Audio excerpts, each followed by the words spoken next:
Good morning प्यारे बच्चों। कक्षा 12 जीव विज्ञान का आज पाठ नंबर 8 है, जिसका नाम है मानव कल्याण में सूक्ष्म जीव। यानी सूक्ष्म जीवों का इंसानों को क्या फायदा होता है, इस चैप्टर के अंदर वो सब कुछ बताया गया है। फर्स्ट है क्वेश्चन जो वेरी इंपॉर्टेंट है इस चैप्टर का, बायोगैस क्या है। बायोगैस के उत्पादन में सूक्ष्म जीवों की भूमिका समझाइए। तो बायोगैस क्या हो, बायोगैस का दूसरा नाम गोबर गैस होता है।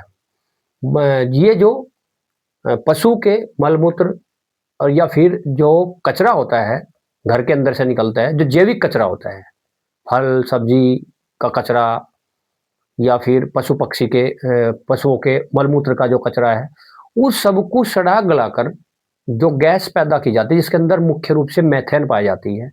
वो एक ज्वलनशील गैस होती है और इससे खाना भी पकाया जाता है। इस गैस से लैंप भी जलाया जाता है, बहुत सारे काम किए जा सकते हैं। तो वो ये बायोगैस होती है। बायोगैस एक ज्वलनशील गैस है जो गोबर, पौधों के अवशेष, रसोई का कचरा आदि कार्बनिक पदार्थों के ऑक्सीजन की अनुपस्थिति में, यानी अवायवीय अवस्था में, खाली लिख सकते हैं आप ऑक्सीजन की अनुपस्थिति में अपघटन होने के बाद बनती है, यानी अपघटन से बनती है। इसके मुख्य क्या क्या इसके अंदर होते हैं। मीथेन होती है CH4, ये 50 से 70% मीथेन होती है। कार्बन डाइऑक्साइड CO2 की मात्रा भी कुछ होती है और थोड़ी सी मात्रा हाइड्रोजन सल्फाइड की होती है, यानी H2S की मिलती है। इसका उपयोग ईंधन, खाना बनाने, प्रकाश बिजली उत्पादन करने में किया जाता है। बायोगैस उस बायोगैस उत्पादन में सूक्ष्म जीवों का क्या भूमिका है, सूक्ष्म जीवों की भूमिका क्या है। बायोगैस निर्माण में अवायवीय सूक्ष्म जीव मुख्य भूमिका निभाते हैं। कार्बनिक पदार्थों का अपघटन, पहला काम तो कार्बनिक पदार्थों का अपघटन करते हैं छोटे छोटे जीव जंतु। सपोज करो कचरा है जो रसोई घर का कचरा है, जब उसको सड़ा गलाते हैं तो वो कुछ दिनों के बाद बिल्कुल डिकम्पोज हो जाता है, वो कंपोज हो जाता है और घुल मिल जाता है, वो छोटे छोटे टुकड़ों में टूट जाता है। वो काम कौन करते हैं, वो काम करते हैं छोटे छोटे बैक्टीरिया। ठीक है, बैक्टीरिया गोबर और अन्य जैविक कचरों को सरल पदार्थों में तोड़ देते हैं और मीथेन गैस का निर्माण होता है। विशेष सूक्ष्म जीव जिन्हें मिथेनोजेन कहा जाता है, मीथेन गैस बनाते हैं उस कचरे से। ठीक है, तो उदाहरण के तौर पर कौन से होते हैं, वो होते हैं मिथेनोबैक्टीरियम। ये मिथेनोबैक्टीरियम एक जीवाणु का नाम है जो सूक्ष्म जीव होता है और जो कचरे को मिथेजेन में या मीथेन गैस में बदल देता है। सूक्ष्म कणों को जब तोड़ता है तो मीथेन गैस निकलती है और वो काम कौन सा करता है, वो मिथेनोबैक्टीरियम जीवाणु करता है। सूक्ष्म जीव अवायवीय वातावरण में होता है, यानी वहां पर वायु बहुत कम होती है, वायु की उपस्थिति नहीं होती है। ये सूक्ष्म जीव बिना ऑक्सीजन के कार्य करते हैं, जो बायोगैस प्लांट की मुख्य शर्त होती है। यानी जहां भी बायोगैस प्लांट बनाया जाता है तो उसको इस तरह से डिजाइन किया जाता है उसकी उसके अंदर जो वायु है, ऑक्सीजन है, वो ना घुसे। उपयोगी उत्पाद भी बनाते हैं। गैस बनने के बाद बचा हुआ जो पदार्थ होता है वो उत्तम जैविक खाद यानी मैन्योर के रूप में प्रयोग किया जाता है। वो गैस बनाने के बाद, जो बायोगैस बनाने के बाद जो कचरा बच जाता है वो एक बढ़िया फर्टिलाइजर का काम करता है, खेत में डाला जाता है, उससे अच्छी फसल पैदा होती है। प्रतिजैविक से आप क्या समझते हैं। प्रतिजैविक हमारे शरीर में प्रवेश करने वाले हानिकारक सूक्ष्म जीवों, विशेषकर जीवाणुओं को मारने वाले रसायन प्रतिजैविक कहलाते हैं। इसका उत्पादन सूक्ष्म जीवों द्वारा ही किया जाता है। आपने देखा होगा बहुत सारी एंटीबायोटिक्स दवाई है जो शरीर के अंदर प्रतिरोधक क्षमता को बढ़ाती है, तो वो प्रतिजैविक कहलाती है। दो प्रमुख प्रतिजैविक के नाम निम्नलिखित है। एक है पेंसिलिन, पेंसिलियम नोटेटम नामक पदार्थ से बनती है जो पेंसिलिन, और एक होती है अस्टेटोमाइसिन, ये अस्टेटोमाइसिन ग्रीसियस से बनती है। और एक होती है, ये होती है आपकी सिफेलोस्प्रीन, जो सिफेलोस्पीरियम एक्रीमोनियम से बनती है। ये एक इंपॉर्टेंट है। क्वेश्चन नंबर 3 है, ये भी इंपॉर्टेंट क्वेश्चन है कि जैविक खाद और रासायनिक खाद में क्या अंतर है। जैविक खाद वो होता है जो अभी बताया आपको, बायोगैस निकालने के बाद जो कचरा बनता है वो जैविक खाद होता है। और जो फिर किसी भी जैविक चीज को, जैविक का मतलब होता है पेड़ पौधे जीव जंतु से, तो किसी भी जैविक कचरे को जब सड़ा गलाकर खाद बनाया जाता है उसे बोलते हैं जैविक खाद। और जो रासायनिक खाद होते हैं जैसे यूरिया हो या नाइट्रोजन, फास्फोरस, पोटेशियम, जो केमिकल्स वगैरह से बनता है वो होता है रासायनिक खाद। तो जीवित सूक्ष्म जीवों से बने खाद या उर्वरक या खाद जो मिट्टी की उर्वरक ताकत को बढ़ाते हैं, जैसे कि बैक्टीरिया, फफूंदी आदि। और रासायनिक तत्वों से बने खाद को क्या बोलते हैं? रासायनिक उर्वरक कहते हैं। वायुमंडलीय नाइट्रोजन स्थिरीकरण व पोषक तत्वों को घुलनशील बनाते हैं। यानी जो जो प्राकृतिक खाद होता है वो वायुमंडलीय नाइट्रोजन स्थिरीकरण, वायुमंडल के अंदर नाइट्रोजन की मात्रा को स्थिर बनाकर रखता है और पोषक तत्व उसके अंदर घुल जाते हैं। और इसमें क्या होता है? इसमें इसका उदाहरण है नाइट्रोजन, फास्फोरस, पोटास आदि रासायनिक तत्व होते हैं। और इसका उदाहरण क्या है? बैक्टीरियम, फफूंदी आदि। पर्यावरण के अनुकूल मिट्टी की गुणवत्ता सुधारते हैं। ये पर्यावरण के साथ साथ मिट्टी को भी सुधारते हैं और ये सीधे पौधे को पोषक तत्व उपलब्ध कराते हैं। पौधे को तो पोषक तत्व मिलता है, लेकिन अधिक प्रयोग से मिट्टी और जल प्रदूषित हो जाते हैं। ये अपेक्षाकृत सस्ते होते हैं और ये महंगे होते हैं। मिट्टी की उर्वरकता शक्ति जो होती है लंबे समय तक बनाए रखते हैं और ये लगातार प्रयोग करने से मिट्टी की उर्वरकता जो शक्ति होती है, उर्वरक शक्ति बोलते हैं जो पौधों को पैदा करने की जो ताकत होती है मिट्टी की, वो कम होती चली जाती है। वाहित मल उपचार क्या है? आपने पता है बड़े बड़े कस्बों में, शहरों में या फैक्ट्री के अंदर जो मल मूत्र निकलता है जीव जंतुओं का, वो सब का निपटान कैसे किया जाए? वो सब इकट्ठा हो जाता है, तो बड़ी मात्रा में इकट्ठा हो जाता है शहरों के अंदर, तो उसका निपटान करना ही क्या कहलाता है? वाहित मल उपचार कहलाता है। वाहित मल घरों, उद्योगों, अन्य स्रोतों से निकलने वाला गंदा पानी होता है जिसमें कार्बनिक पदार्थ, अपशिष्ट पदार्थ, रोगजनक सूक्ष्म जीव भी होते हैं जो रोग पैदा करते हैं। इस गंदे पानी को शुद्ध करने की प्रक्रिया को ही वाहित मल उपचार कहते हैं।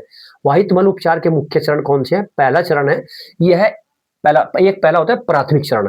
यह एक भौतिक प्रक्रिया है। इसमें बड़े कचरे, प्लास्टिक, रेत आदि को छानने और अवसाद द्वारा हटाया जा सकता है। यानी प्राथमिक उपचार क्या होता है? जो कचरा होता है, कचरे के अंदर से प्लास्टिक, लोहे के, जो धातु के कोई भी सामान होता है या रेत के कण होते हैं, सबसे पहले तो वो हटाते हैं और ठोस पदार्थ नीचे बैठ जाते हैं जिन्हें स्लज कहते हैं।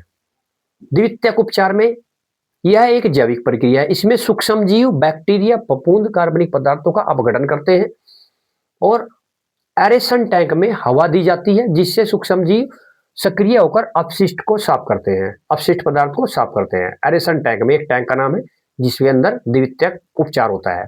अब होता है स्लज उपचार। एकत्रित स्लज को जो नीचे बैठ जाता है अवायवीय जीवाणुओं द्वारा विघटित कर दिया जाता है, यानी कंपोज कर दिया जाता है, छोटे छोटे बड़ी बारीक कणों के अंदर तोड़ दिया जाता है और इस प्रक्रिया में बायोगैस मीथेन भी बनती है जिसका उपयोग ईंधन के रूप में किया जाता है। घरेलू उत्पादों तथा औद्योगिक उत्पादों में सूक्ष्म जीवों का क्या महत्व है? विशेष सवाल है, इंपॉर्टेंट क्वेश्चन है। सूक्ष्म जीव जैसे बैक्टीरिया, यीस्ट, फफूंदी आदि, आपको पता है सिरका, शराब, दही, ये क्यों कौन बनाते हैं? ये जीवाणु बैक्टीरिया तैयार करते हैं। इडली, डोसा, यीस्ट, खमीर कौन पैदा करते हैं? ये छोटे छोटे जो बैक्टीरिया होते हैं वो पैदा करते हैं। बैक्टीरिया, यीस्ट, फफूंद हमारे दैनिक जीवन और उद्योगों में बहुत महत्वपूर्ण भूमिका निभाते हैं। ये किण्वन और जैव प्रक्रियाओं के माध्यम से कई उपयोगी उत्पाद बनाते हैं। किण्वन का मतलब क्या होता है? किसी एक, जैसे आपने पता चाय की जो पत्तियां होती है पेड़ से तोड़ते हैं, उसके बाद उसका किण्वन होता है। किण्वन होने के बाद वो चाय की पत्ती बिल्कुल भूरी तैयार हो जाती है, तो वो उसका किण्वन तैयार हो जाता है। किण्वन का मतलब बारीक बारीक कणों में तोड़ना। तो ये किण्वन और जैव प्रक्रियाओं के माध्यम से कई उपयोगी उत्पाद बनाते हैं। घरेलू उत्पाद में सूक्ष्म जीवों की भूमिका क्या क्या है? घरों में खाद्य पदार्थ बनाने में सूक्ष्म जीवों का उपयोग होता है। जैसे दही बनाने में, दही को लैक्टोबैसिलस बैक्टीरिया दूध को दही में बदलता है। ध्यान रखना, पेपर में बहुविकल्पी में पूछा जा सकता है। इडली, डोसा, ढोकला कि इसमें क्या होता है? जो बैटर होता है उसका खाने का, उस बैटर के किण्वन में बैक्टीरिया और यीस्ट मदद करते हैं जिससे यह नरम और फूला हुआ बनता है। ब्रेड और केक में भी यीस्ट आटे को फुलाने का काम करता है। अचार और सिरका कुछ बैक्टीरिया स्वाद और संरक्षण में मदद करते हैं, क्योंकि सिरके को क्या करता है? सिरकों को भी जीवाणु या बैक्टीरिया तैयार करते हैं। पनीर और चीज, बैक्टीरिया और फफूंद का उपयोग स्वाद और बनावट के लिए किया जाता है। औद्योगिक उपचार में सूक्ष्म जीव, इंपोर्टेंट क्वेश्चन। ये तो था मानव के लिए सूक्ष्म जीवों का महत्व, और यह है उद्योगों के लिए सूक्ष्म जीवों का महत्व। उद्योगों में सूक्ष्म जीव बड़े पैमाने पर उपयोग किए जाते हैं, खाद्य एवं पेय के रूप में। खाने वाली चीजें और पीने वाली चीजों के रूप में।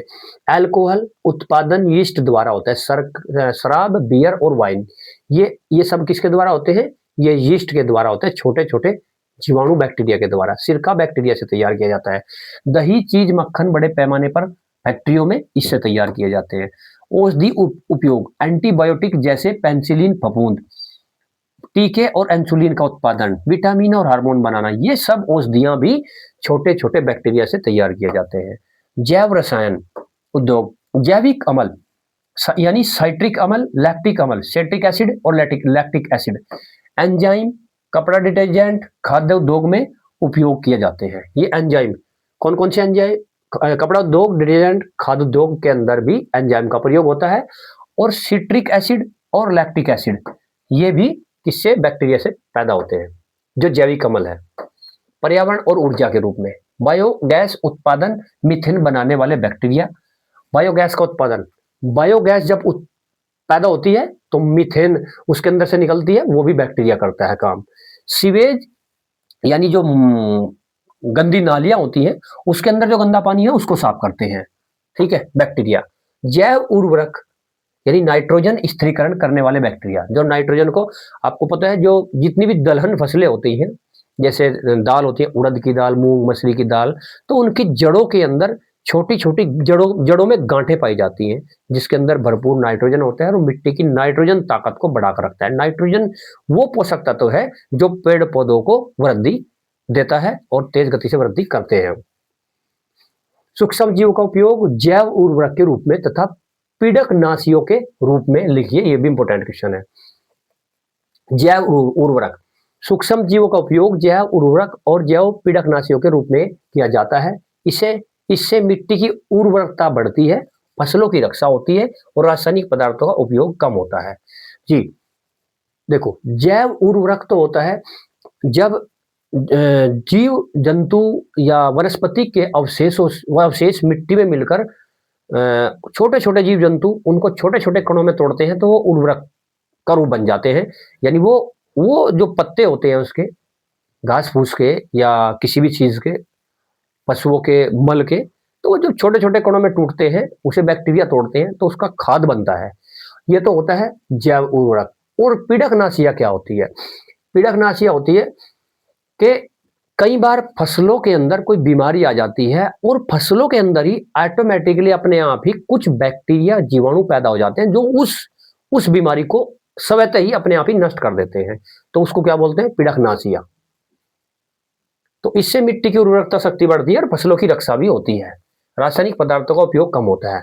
जब अपने आप ही पीड़कनाशिया यानी पौधे में बनने वाले लाभदायक बैक्टीरिया पौधे की बीमारी को समाप्त कर देंगे तो रासायनिक पदार्थों का उपयोग कम होगा, यानी जो केमिकल का छिड़काव फसलों पर करते हैं तो कम होगा, रासायनिक पदार्थों का उपयोग कम होगा। रासायनिक उर्वरकों को कम करने में सूक्ष्म जीवों की भूमिका।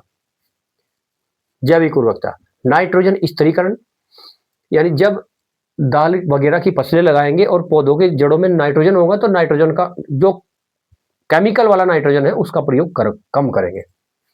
कुछ सूक्ष्म जीव वायुमंडलीय नाइट्रोजन को पौधों के उपयोग योग्य रूप में बदल देते हैं, जैसे दलहनी पौधों की जड़ों में गांठें बनाकर नाइट्रोजन स्थिर करना। मिट्टी में स्वतंत्र रूप से नाइट्रोजन स्थिरीकरण करते हैं वो, यानी मिट्टी के अंदर अपने आप ही नाइट्रोजन की मात्रा बढ़ा देते हैं। नील हरित शैवाल, धान के खेतों में आपने देखा नीले या हरे रंग की नीचे काई हो जाती है तो वो भी खाद का काम करती है। फास्फेट घुलनशील बनाना, मिट्टी में मौजूद अघुलनशील फास्फेट को घुलनशील में तोड़ देते हैं वो छोटे सूक्ष्म जीव। माइकोराइजा यह फफूंद पौधों की जड़ों के साथ साथ सहजीवी संबंध बनाकर, जैसे पेड़ पौधों की जो जड़ें होते हैं तो ये क्या करता है, ये फफूंद होता है माइकोराइजा, ये उसकी जड़ों में पहुंच जाता है, जड़ों में पहुंचकर उसके साथ संबंध करता है, यानी क्या करता है कि उसको उसके आसपास मिट्टी के अंदर से जो भोज्य पदार्थ होते हैं उसको जड़ तक पहुंचाता है और जड़ की के पास में नाइट्रोजन की मात्रा को बढ़ा देता है और उसको उर्वरक प्रदान करता है।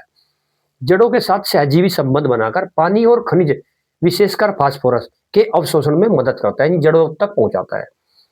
परिणाम क्या होता है? रासायनिक उर्वरकों की आवश्यकता कम पड़ जाती है, क्योंकि जब वो ऑटोमेटिकली नाइट्रोजन और फास्फोरस की पूर्ति हो जाएगी तो केमिकल का प्रयोग कम होगा और मिट्टी की गुणवत्ता बनी रहती है।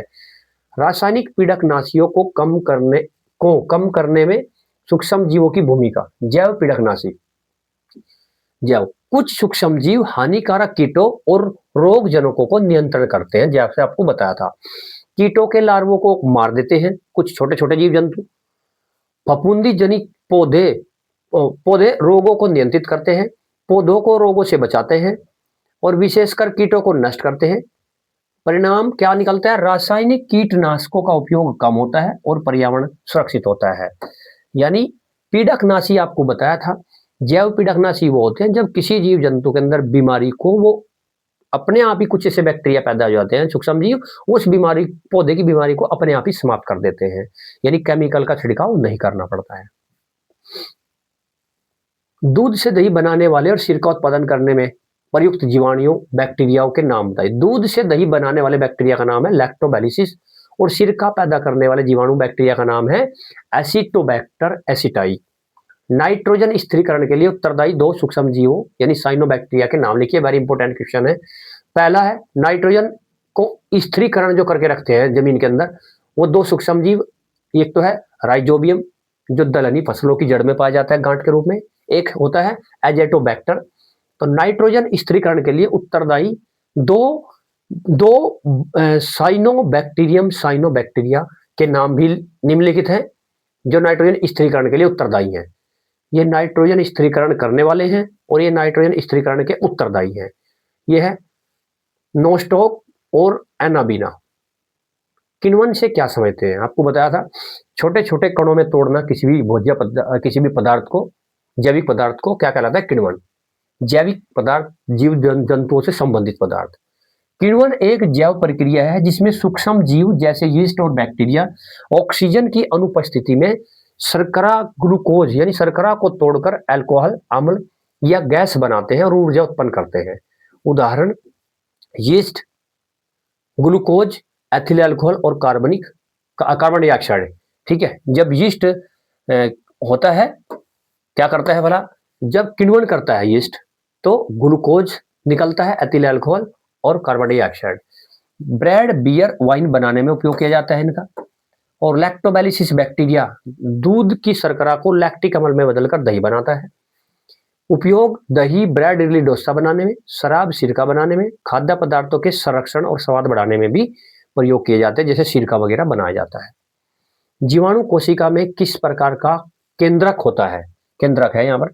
जीवाणु कोशिका में अपूर्ण केंद्रक होता है जिसे आरंभिक केंद्रक कहते हैं। ये इस चैप्टर के वो टॉप 10 क्वेश्चन थे जो बार बार एग्जाम में आते हैं। तो नेक्स्ट चैप्टर में नेक्स्ट क्लास में मिलते हैं। थैंक यू, जय हिंद।